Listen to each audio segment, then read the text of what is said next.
মুসলমান ভাইরা আমার খুব ভালো করে বুঝবেন, আল্লাহ তাআলা কোরআনে কারীমের মধ্যে পৃথিবীর মানুষদেরকে জানায়া দেন, ইন কুনতুম তুহিব্বুনাল্লাহ ফাত্তাবিউনি ইউহিব্বুকুমুল্লাহ।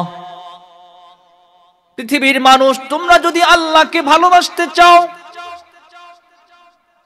এক রবকে যদি ভালোবাসতে চাও, আল্লাহর ভালোবাসায় পরিচয় দিতে চাও, মহান রবকে ভালোবাসতে চাও, আপনারা যারা আছেন আল্লাহকে ভালোবাসতে চান কি চান না? আরো জোরে বলেন, আল্লাহকে ভালোবাসতে চান কি চান না? আমার আল্লাহ বলেন, যদি আমাকে ভালোবাসতে চাও, ভালোবাসার পরিচয় দিতে চাও, ইন কুনতুম তুহিব্বুনাল্লাহ ফাত্তাবিউনি ইউহিব্বুকুমুল্লাহ। আল্লাহর নবীকে রব্বুল আলামিন জানিয়ে দেন, হাবিব আপনি আপনার উম্মতদেরকে বলে দেন, তারা যদি আল্লাহকে ভালোবাসতে চায়, ফাত্তাবিউনি, আল্লাহর নবী বলেন তোমরা আমার অনুসরণ করো, ইউহিব্বুকুমুল্লাহ, যদি তোমরা আমার অনুসরণ করো, আমার ইত্তেবা করো। আল্লাহ তাআলা বলেন তোমরা আল্লাহকে ভালোবাসবে তো ভালো কথা, যদি আমার অনুসরণ করো তো আল্লাহ নিজেই ঘোষণা দেন ইউহিব্বুকুমুল্লাহ, তিনি তোমাদেরকে ভালোবাসবেন।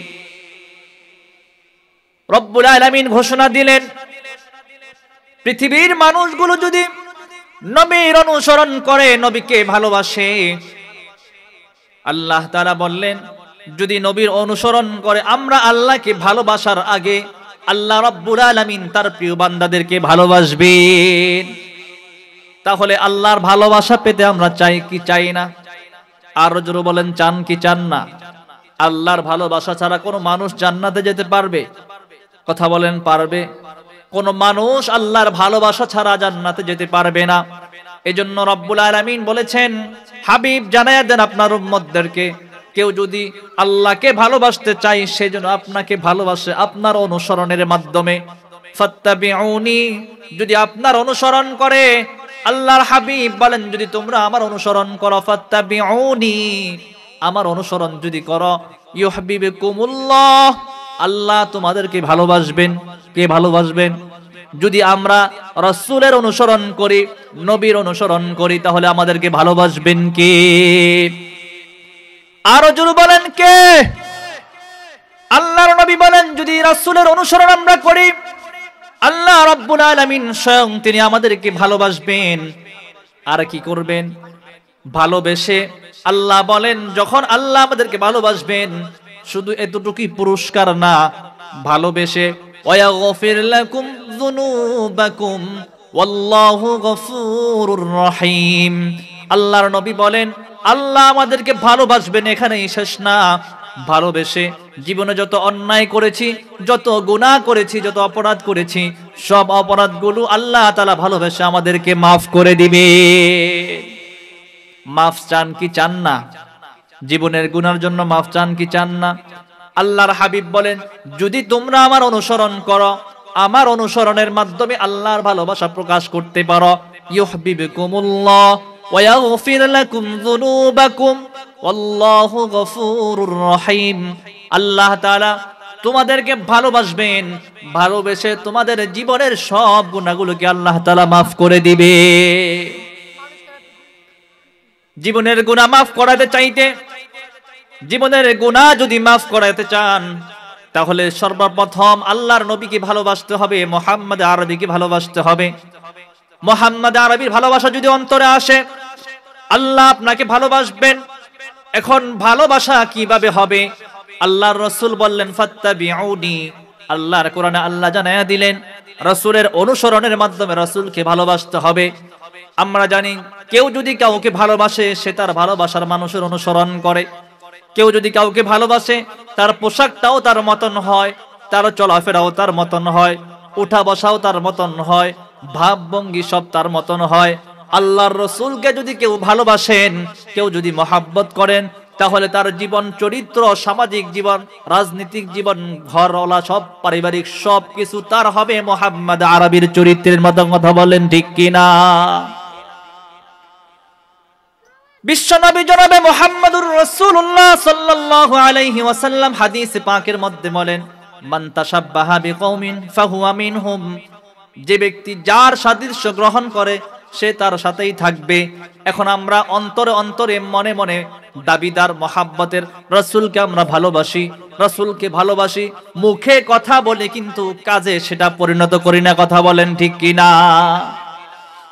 কথা কাজে মিল নাই, মুখে বলি ভালোবাসি কিন্তু কাজের বেলায় মিল নাই। বললেন হুজুর কিভাবে? আমরা তো বলি আমরা আল্লাহর নবীকে ভালোবাসি, মুহাম্মাদুর রাসূলুল্লাহকে ভালোবাসি, মুখে এটা সবাই স্বীকার করি। আপনারা কি মুহাম্মাদুর রাসূলুল্লাহকে ভালোবাসেন কিনা? ভালোবাসেন কিনা? অবশ্যই সবাই বলেন যে রাসূলকে ভালোবাসি, কিন্তু যদি বলি ভালোবাসেন, এটা মুখের কথা, অন্তরে সেটা নাই, কাজে সেটা পরিণত নাই। কেননা যদি অন্তরে আর মুখে সমন্বয় যদি এক না হয় তাহলে সেটাকে ভালোবাসা বলা হয় না। এটা হলো ধোঁকাবাজি। মুখে বলি ভালোবাসি, অন্তরে ভালোবাসা নাই। অন্তরের ভালোবাসা আর মুখের ভালোবাসা এক হতে হবে।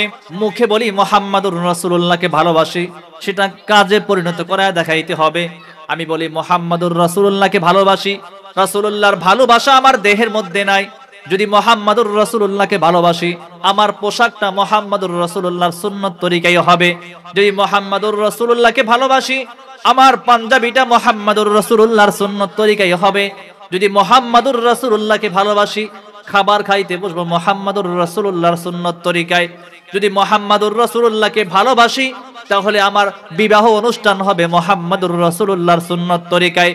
যদি মুহাম্মাদুর রাসূলুল্লাহকে ভালোবাসি, ঘরের মধ্যে আমার আচরণ হবে মুহাম্মাদুর রাসূলুল্লাহর মতো। যদি মুহাম্মাদুর রাসূলুল্লাহকে ভালোবাসি, তাহলে সমাজের মধ্যে আমার আচরণ হবে মুহাম্মাদুর রাসূলুল্লাহর মতো। কথা বলেন ঠিক কিনা? কিন্তু মুখে বলি ভালোবাসি, অন্তরে তার প্রমাণ নাই, কাজে তার প্রমাণ নাই। মুখে বলি মুহাম্মাদুর রাসূলুল্লাহর অনেক বড় আশিক, জীবন দেওয়ার জন্য প্রস্তুত, কিন্তু আমার বাড়িতে বিবাহে অনুষ্ঠানে মুহাম্মাদুর রাসূলুল্লাহর সুন্নত নাই, ডেক্স বাজে, আছে না নাই? কথা বলেন। আমি বলি মুহাম্মাদুর রাসূলুল্লাহকে ভালোবাসি, যদি মুহাম্মাদুর রাসূলুল্লাহকে ভালোবাসতাম তাহলে বিয়ে বাড়িতে বক্স বাজাতাম না, কারণ রাসূলের সুন্নতের অনুসরণ করতাম। কোন হাদিস দ্বারা কোন কিতাবে পেয়েছেন? আল্লাহর রাসূল নিজের কন্যা হযরতে ফাতেমা রাদিয়াল্লাহু তাআলা আনহাকে বিয়ে দিয়েছেন। কোন বাড়িতে কোন জায়গায় তিনি ঢোল সানায় বাজাইছেন? কোথায় তিনি বক্স বাজাইছেন? তুমি কোন সুন্নতের দাবিদার হইয়া, রাসূলের আশিক হইয়া, প্রেমিক হইয়া তুমি কেন বাড়ির মধ্যে বিয়ের মধ্যে বক্স বাজাও, গায়ে হলুদ দাও? তাহলে তুমি কিসের সুন্নতের দাবিদার হইলা? তুমি বলো রাসূলকে ভালোবাসো। যদি রাসূলকে ভালোবাসো তাহলে রাসূলের চরিত্র, রাসূলের গুণ তোমার মধ্যে আনতে হবে। তোমার চেহারার মধ্যে রাসূলের সুন্নতের গুণগুলো ফুটে উঠবে। তুমি সুন্নত দাবি করো, উম্মত দাবি করো, সুন্নত মানো না। এজন্য বড়রা বলেন, কেউ যদি বলে যে আমি উম্মত, তাহলে তাকে সুন্নত মানতে হবে, কারণ সুন্নত ছাড়া রাসূলের উম্মত হওয়া যায় না। রাসূলের সুন্নত মানা ছাড়া রাসূলের উম্মত হওয়া যায় না। শুধু মুখে বলবো রাসূলের প্রেমিক, রাসূলের প্রেমিক, কিন্তু সেটা অন্তরে নাই, এটার নাম আসল প্রেমিক না। রাসূলের ভালোবাসা সাহাবায়ে কেরামের অন্তরে ছিল ভরপুর ভালোবাসা। সাহাবায়ে কেরাম আল্লাহর নবীকে ভালোবেসেছেন, জীবন দিয়ে ভালোবেসেছেন, রাসূলের অনুসরণ করেছেন। একবারে পুঙ্খানুপুঙ্খানুভাবে সাহাবায়ে কেরাম রাসূল অনুসরণ করেছেন। যেই ভালোবাসার প্রকাশ তারা দিয়েছেন, আল্লাহর কোরআনে আল্লাহ বলেন, পৃথিবীর মানুষ যদি তোমরা মুহাম্মাদুর রাসূলুল্লাহকে নিজের জীবনের চাইতেও যদি ভালো না বাসতে পারো, তোমরা প্রকৃত ঈমানদার হতে পারবে না। হযরতে ওমর ফারুক রাদিয়াল্লাহু তাআলা আনহু আল্লাহর নবীর সামনে পয়গম্বর তাকে জিজ্ঞাসা করেন, ওমর তুমি আমাকে কেমন ভালোবাসো? হযরতে ওমর বলেন, ইয়া রাসূলুল্লাহ, আমি আপনাকে সবচেয়ে বেশি ভালোবাসি, আমার স্ত্রীর চাইতেও বেশি ভালোবাসি, সন্তানের চাইতেও বেশি ভালোবাসি, আমার ধন সম্পদ যা কিছু আসে সবচাইতে বেশি ভালোবাসি। আল্লাহর নবী জিজ্ঞাসা করলেন, ওমর বলো তুমি সব চাইতে বেশি আমাকে ভালোবাসো, কিন্তু তোমার জীবনের চাইতে আমাকে ভালোবাসো কিনা সেটা বলো। হযরত ওমর চুপ করে রইলেন। আল্লাহর নবী বলেন, ওমর যদি জীবনের চাইতেও বেশি ভালোবাসতে না পারো তাহলে প্রকৃত ঈমানদার তুমি হতে পারবে না। হযরত ওমর পরক্ষণে জবাব দিলেন, ইয়া রাসূলুল্লাহ, আল্লাহর কসম করে বলি নবী গো, আমার জীবনের চাইতেও আমি আপনাকে বেশি ভালোবাসি। আল্লাহর নবী তখন বললেন, ওমর তোমার ঈমানটা পরিপূর্ণ হয়ে গেছে। আমরা যদি ঈমান পরিপূর্ণ করতে চাই, প্রকৃত ঈমানদার হতে চাই, তাহলে জীবনের চাইতে সবচেয়ে বেশি ভালোবাসবো কাকে? কথা বলেন কাকে? আল্লাহর নবীকে সবচেয়ে বেশি ভালোবাসবো। বিশ্ব নবী জনাবে মুহাম্মদুর রাসূলুল্লাহ সাল্লাল্লাহু আলাইহি ওয়াসাল্লাম রাহমাতুল লিল আলামিন বলেন, লা ইউমিনু আহাদুকুম হাত্তা আকুনা আহাব্বা ইলাইহি মিন ওয়ালিদিহি ওয়া ওয়ালাদিহি ওয়ান নাসি আজমাইন। আল্লাহর নবী বলেন, তোমাদের কেউ ততক্ষণ পর্যন্ত প্রকৃত ঈমানদার হতে পারবে না যতক্ষণ না সে তার স্ত্রীর চাইতে, তার সন্তানের চাইতে সবচাইতে বেশি আমি মুহাম্মদুর রাসূলুল্লাহকে ভালো না বাসবে। লা ইউমিনু আহাদুকুম হাত্তা আকুনা আহাব্বা ইলাইহি মিন ওয়ালিদিহি ওয়া ওয়ালাদিহি ওয়ান নাসি আজমাইন। সমস্ত মানুষের চাইতে, সন্তানের চাইতে, স্ত্রীর চাইতে, সব কিছুর ভালোবাসার চাইতে যতক্ষণ না রাসূলের ভালোবাসা আমার অন্তরে অধিক না হবে ততক্ষণ পর্যন্ত আমি প্রকৃত ঈমানদার হতে পারবো না। মুসলমান হাজিরিন খুব ভালো করে বুঝেন, আল্লাহর নবী পর্যন্ত বলে দিয়েছেন, লা ইউমিনু আহাদুকুম হাত্তা আকুনা আহাব্বা ইলাইহি মিন ওয়ালিদিহি ওয়া ওয়ালাদিহি ওয়ান নাসি আজমাইন। যতক্ষণ পর্যন্ত তোমরা নিজের জীবনের চাইতে, সন্তানের জীবনের চাইতে, আত্মীয় স্বজনের চাইতে, দুনিয়ার সমস্ত মানুষের চাইতে আমি রাসূলকে ভালো না বাসবা ততক্ষণ পর্যন্ত প্রকৃত ঈমানদার তোমরা হতে পারবে না। রব্বুল আলামিন কোরআনে কারীমের মধ্যে বলেন, কুল ইন কানা আবাউকুম ওয়া আবনাউকুম ওয়া ইখওয়ানুকুম ওয়া আজওয়াজুকুম ওয়া আশীরাতুকুম ওয়া আমওয়ালুন ইকতারাফতুমুহা ওয়া তিজারাতুন তাখশাউনা কাসাদাহা ওয়া মাসাকিনু তারদাউনাহা আহাব্বা ইলাইকুম মিনাল্লাহি ওয়া রাসূলিহি ওয়া জিহাদিন ফি সাবিলিহি فتربصوا حتى يأتي الله بأمره إن الله لا يهدي القوم الفاسقين।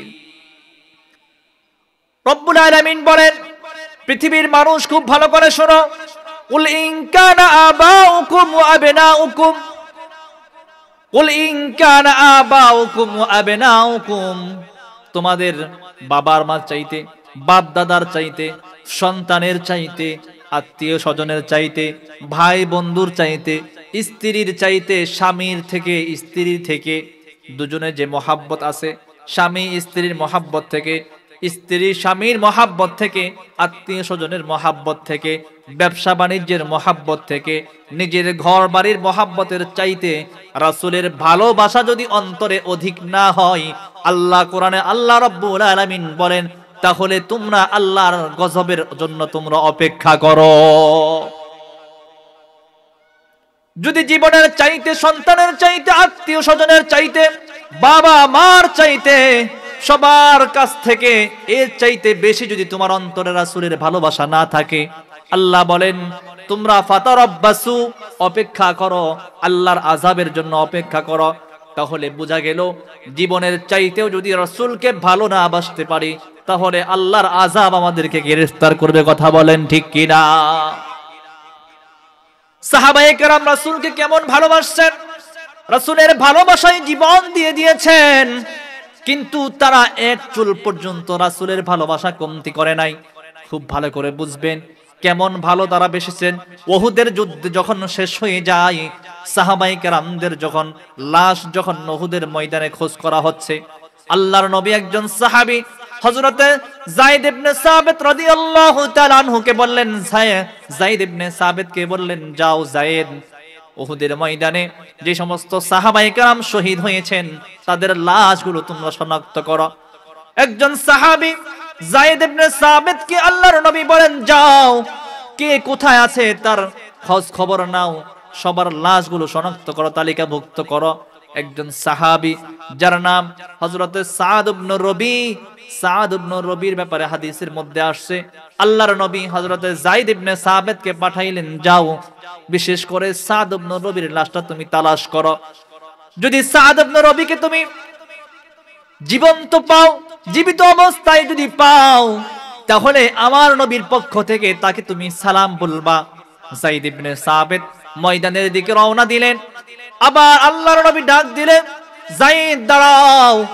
দাঁড়ায়া গেলেন। আল্লাহর নবী বলেন, তখন তুমি সাদ ইবনে রবিকে যখন পাবে, তাকে তুমি আমার পক্ষ থেকে সালাম দেওয়ার পরে যদি রক্তাক্ত অবস্থায়, আহত অবস্থায় তাকে পাও, তুমি জিজ্ঞেস করবা, তুমি যে আহত অবস্থায় আছো তোমার কাছে কেমন লাগে, হালতটা কেমন আছে, এটা জেনে আসবা। হযরত যায়েদ ইবনে সাবিত রাদিয়াল্লাহু তাআলা আনহু সাদ ইবনে রবিকে খোঁজার জন্য যখন ময়দানে প্রবেশ করলেন, ময়দানে প্রবেশ করার পরে যখন সাদ ইবনে রবিকে যখন তিনি পেয়ে গেলেন, যায়েদ ইবনে সাবিত সাদ ইবনে রবির সামনে যায় বলতেছে, সাদ ইবনে রবি, আল্লাহর নবী তোমাকে সালাম দিয়েছেন, ইয়াকরাউ আলাইকাস সালাম, আল্লাহর নবী তোমাকে সালাম দিয়েছেন। সাদ ইবনে রবি যখন সালামটা পেলেন, তিনি মনে হয় যেন সুস্থ হয়ে গেছেন। আল্লাহর নবীর সালাম পেয়ে পড়ে সুবহানাল্লাহ, আল্লাহর পয়গম্বরের সালামের জবাব দিলেন। সালামের জবাব দেওয়ার পরে যায়েদ ইবনে সাবিত কি বলেন, ওয়া আলাইকাস সালাম, তুমি যেহেতু আল্লাহর নবীর সালামটা আমার কাছে পৌঁছাইছো, তোমার উপরও সালাম, আর আমার সালামটাও নবীর কাছে পৌঁছায়া দিও।